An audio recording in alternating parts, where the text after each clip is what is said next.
Good morning, fellow humans. HUEMONDS, colorful nuts. And I think that's the best way to think about us so we don't take ourselves too seriously. Today is Wednesday, August 28th, 2024. It's just about 6 o'clock in the morning here in Pahrump, or Pahrumpertucky, you choose. My name is Edward Bevilacqua. This is Department of Career Services, where our goal is to help our students move forward on their journey through this life. It is a journey and there is a destination. The destination is what happens after. You get to choose the destination. It can be good or bad. You can decide, well, I'm going to focus on the journey. I'm just going to go where the road leads. I'm going to follow where the road leads me. And that's a very risky proposition. To go through life saying, I'm just going to go where the road leads me. There's a divine spirit that's leading me through this life. I'm just going to close my eyes and go along for the ride. I don't think, if you think about it, it really doesn't make sense. Like the idea of a father calling somebody a good father who would sacrifice their son for a bunch of dirty rags. Right. Good morning, Wadabebi. So today we are day 3 of First Principles. Darren Hardy's First Principles for day 3. We are also on day 3 of week 3 of our neuroscience-oriented approach to success. Simon Sinek talking about people don't buy what you do, they buy why you do it. Right. Okay, so we're going to get into that. So the main theme of today is First Principles number 3. Are you a chef or a cook? Okay, but back to our introduction. How do we help people on their journey through life? 2 primary ways. One is the worksheet down low. Please click on that. That's where the experts are, the actual experts in our 4-part transformational program: physical, mental, emotional, and spiritual. 4 parts. You can't do it without all 4. Many people do. They don't get it's a 4-legged table. You think, oh, I have 1 leg on my table. I have 3 legs on my table. And I can stack a little bit of stuff up. But if I get too much stuff on my table, the table shifts, things slide off the table, and not good. Okay. Then I gotta spend time to put things back on the table, shore up the leg. Maybe there's another leg now that's wobbly. Having 4 solid legs on the table. Physical leg, fitness and health. If you are not physically fit, life is going to be tough. Mentally, if you are not mentally fit, if you don't have the ability to learn, to figure out what's going on around you, life is going to be tough. Emotionally, if you don't have the ability to control your emotions, life is going to be tough. Spiritually, if you don't have a destination in mind on your journey through life, if you don't have that,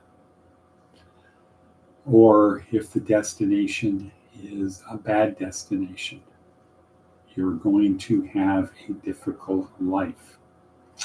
Got to take all 4 of these things: the physical, mental, emotional, and spiritual. Focus on all 4 of them every day. 100 shots a day. That's shots, not shots. Okay, so Wadabebi, how are you? How are you doing, Wadabebi? And the second way we help our students and interested people is splendid and blessed. Okay. The second way we do it is through this podcast. It's the sense of community. It's the repetition, building better habits. Building better habits. That's how we do it. Repetition, building better habits. What is a habit? A habit is unconscious behavior. So it's the autopilot in your life. And the better your autopilot is, the better you will perform. We talked about making pizzas before. You want to get on autopilot making pizzas so your conscious brain is doing something while you're making pizzas. But you can make a great pizza or you can make mediocre pizza. Building better habits enables you to constantly strive unconsciously to make a better pizza. Boom, that's it. Mic drop. Okay, what do we have on our hit parade today before we get into our meme? Are you a chef or a cook? And there's no value judgment. You shouldn't strive to be a chef if you don't have the ability to be a chef. Okay, so advice from an 80-year-old. Beware of the person who has nothing to lose. Right. If you're out there drowning, perhaps the person who doesn't care whether they live is not the right person to save you. Okay, I think I'd rather have the person who's committed to life, who's I'm not going to die, and I'm going to save you. Versus, I don't care whether I die, and yeah, I'll try to save you, but I'm not really going to I can't put a lot of energy into it because I don't care if I die. I lost everything I wanted. There's no reason to live.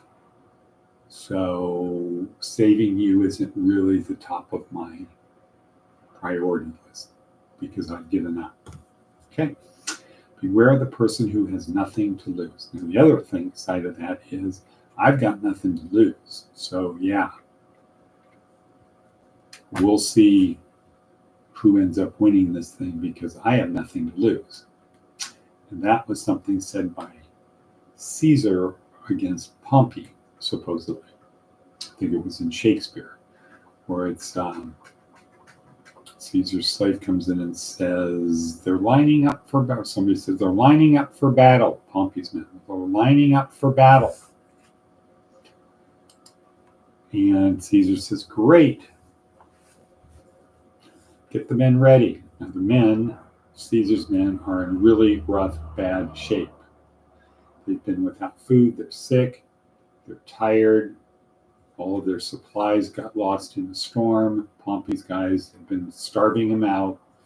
But Pompey decides we can't go back to Rome saying we defeated Caesar in this way. Now that he's softened up, we'll go to battle. Now we'll win. And history is written by the winners. So we will talk about how we defeated Caesar in a very tough battle. He can't win. His people are sick, starving, demoralized. Our men are fresh and anxious for victory. So when Caesar heard they're lining up for battle, his attitude was great. Get the men ready. And the slave says, why is it great? We're dying, we're tired, we're starving, we're sick. Why is it great? And Caesar said, for us, it's win or die.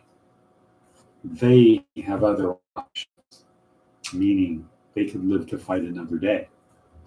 Caesar's people had nothing to lose because they're starving, sick anyway. Here was a chance to change their fate, change the situation. And guess what they did? When it was over, Caesar said, yeah, if they had had a better general, it would have been a different outcome. supposedly. I think, again, according to Shakespeare in the play Julius Caesar. Alrighty then. Good morning, Atticus von Atticus. We have two legs of the triumvirate, the third triumvirate. Two legs of that. Where is Charlene? You remember that? Where is Waldo? Where's Charlene? Des Moines 2032.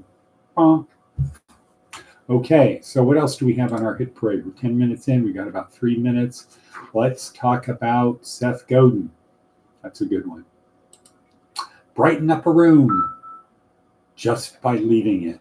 Moving into your kid's college dorm isn't going to make the experience better for anyone. Right. When your kid goes away to college, get out of the way. Let them go. Don't be helicopter parents. A smart founder leaves her company in a moment when it actually does better without her. The expectation that succession is failure causes a lot of damage. If you really care about the mission, it might be better to change the system in a way that allows it to thrive. Right.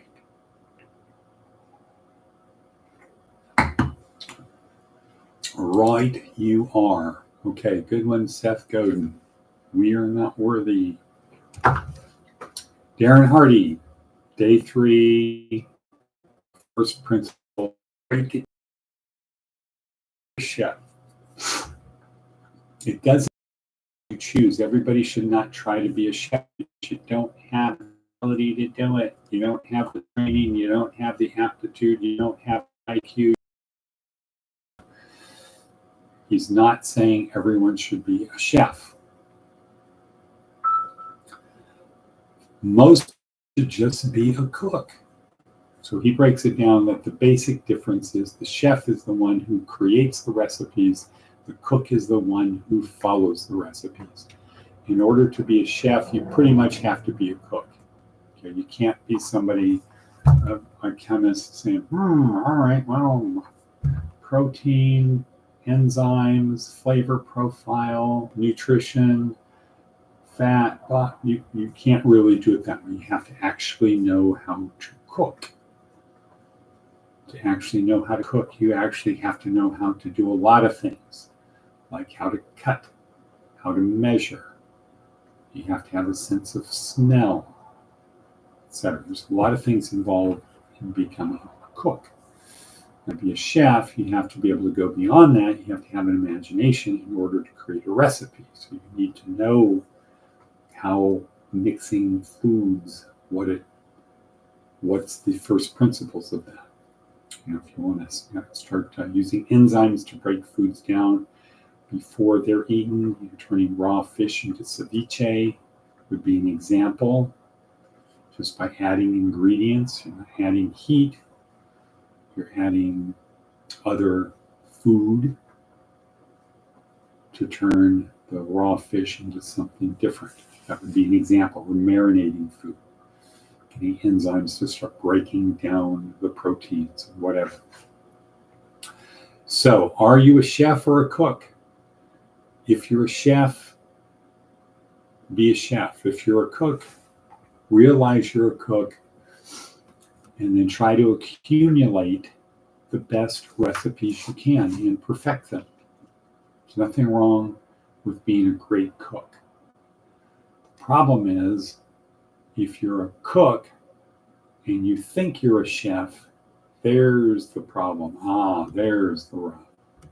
If you don't really know what goes into making a good recipe, flavor profiles, chemistry, if you don't understand that, you're not going to be a successful chef. And most people who claim to be a chef are not successful chefs.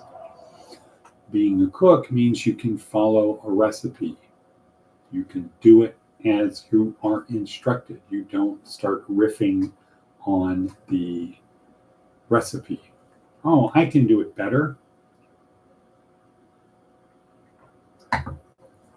One of my favorite things, having been a baker in camp, is people who don't really understand the physics of heat. Good morning, Mr. Bojangles. We saw his new, what was it, kind of a ribs, hot dog place? What was it? I don't remember what Bojangles was. We do go road.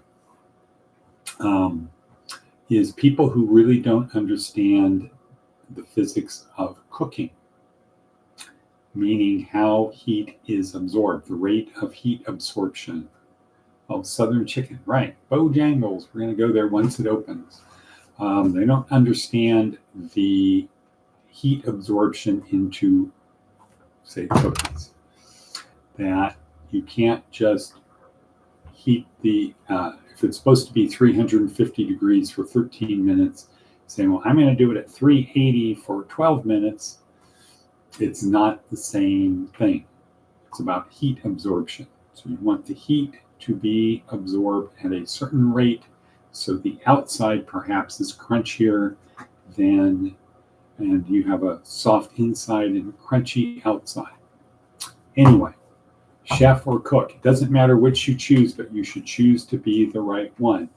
And first principles now applied to that is, Darren Hardy's talking about first principles, is to be a good chef, you need to break it down to first principles. In order to be a good chef, you need to break it down to first principles. Okay, there's one other good thing down below in the Daily Stoic. 100 shots per day. Talking about, I don't know who the guy is, but he was a basketball player. He was told by a coach when he was probably in high school, take 100 shots a day. And that will enable you to get into a good university on a scholarship. And that will enable you to get into the NBA. Do 100 shots a day. And he said, wow, that's it? 100 shots a day? Wow, that's all I have to do. That's like 30 minutes. 100 shots a day, and I'm going to get into a Division I top school of my choice, be able to play in a top school, and go and play in the NBA. All I have to do is 100 shots a day? Yeah, that's it. Wow, that's no big deal. Well, you got to do it when it's cold, when it's raining, when you don't feel good, when you're sick, when somebody dies in your family. You have to do it every day. You miss a day, and you don't get to just say, well, no big deal. Got to do it every day. You have to be committed to doing it every day. Nothing is more important than that. So take that, keep that in mind. When you're going through your life saying, what am I so committed to that I'm going to do it for at least 30 minutes a day, no matter what. No matter what.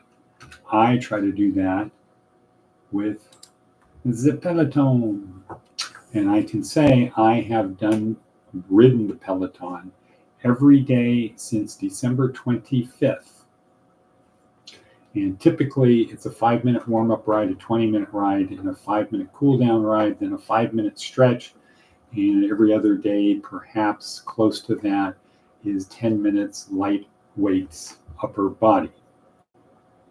However, on days like this, where I have to leave around a little bit after 7, can't do that routine. I can only do about 10 minutes on the Peloton because I have a lot of other things to do in order to get out of here so that I can be at the Methodist Church at 7:30 because we have our volunteers breakfast day.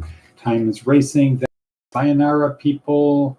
See you guys on the other side. Wadabevi, Omniva Shivam, and Maticus von Atticus. Looking forward to a report on Fort Prescott when you get your CCW, when we see your little card. Lynn was very proud of you. Ken at City Impact was proud to hear that you got your CCW. You passed the course. You're going to get your CCW. So all good. Shivas, remember, Shivas and Shalom. Scotch and peace. Okay. Bonk.